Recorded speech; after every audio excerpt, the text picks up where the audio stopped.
Everybody, this is Sophia coming straight from the Macpherson's Love Garden, and this morning as usual we're working, right?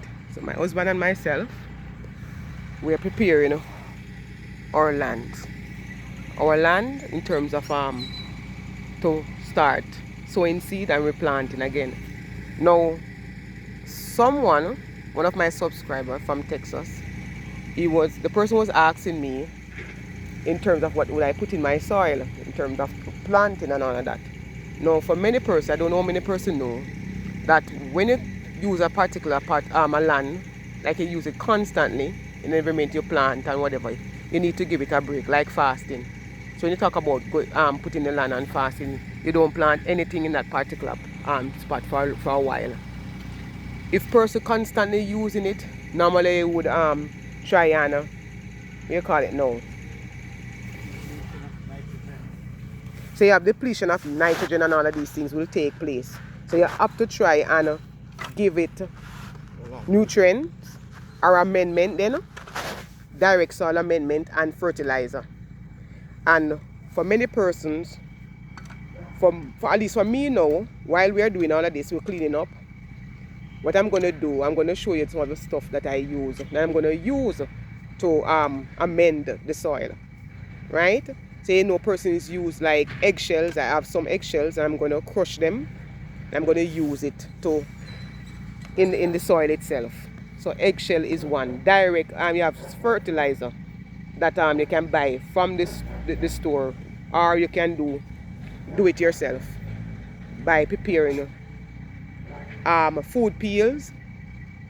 You can, if you have probably like a blender that you're not using, you can blend it and then you put it in the soil itself. Or you can use, because I said vegetable scraps with water, leftover vegetable peels like potato, carrots, and you can bury it in the ground. For me, I would not do that. I did bury the food itself because a lot of ants. Where I'm at, we have a lot of ants. So I know that they will come and swarm the place. So when you bury the food, it attracts earthworms and add nutrients as they decompose. The water used for boiling or steaming vegetable can also use as rich nutrients to be used to water the plants after it have cooled.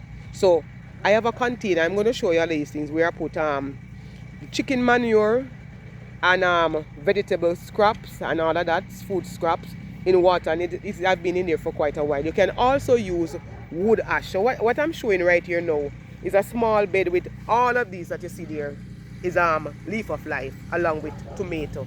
So that one is tall up in here, but this bed alone we're going to use it just for leaf of life. And yes, they say you can use aquarium water.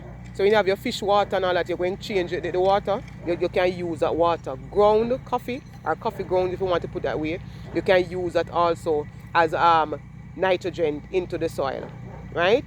So the ground coffee is used to add nitrogen and organic matters to the soil, improving drainage and water retention. So you can use that. I use the coffee when I get it.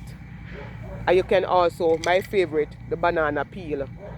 And it is rich in potassium. And what I do with the banana peel, the right banana peel, I put it in a container, and I have a jug on the veranda right now that now and then when I want to use it, if I see anything in terms of what's happening to my plants, especially the tomato, the strawberry, and the sweet pepper, I use it. All right?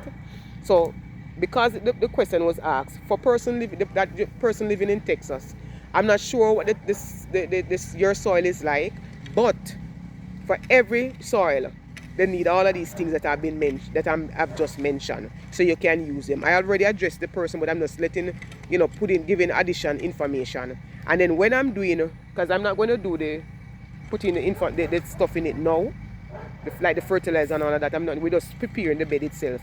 So by Saturday, if God spare my life, I think Saturday, one of these days, I'm going to do it, because next week, Wednesday, Thursday, is above ground in planting.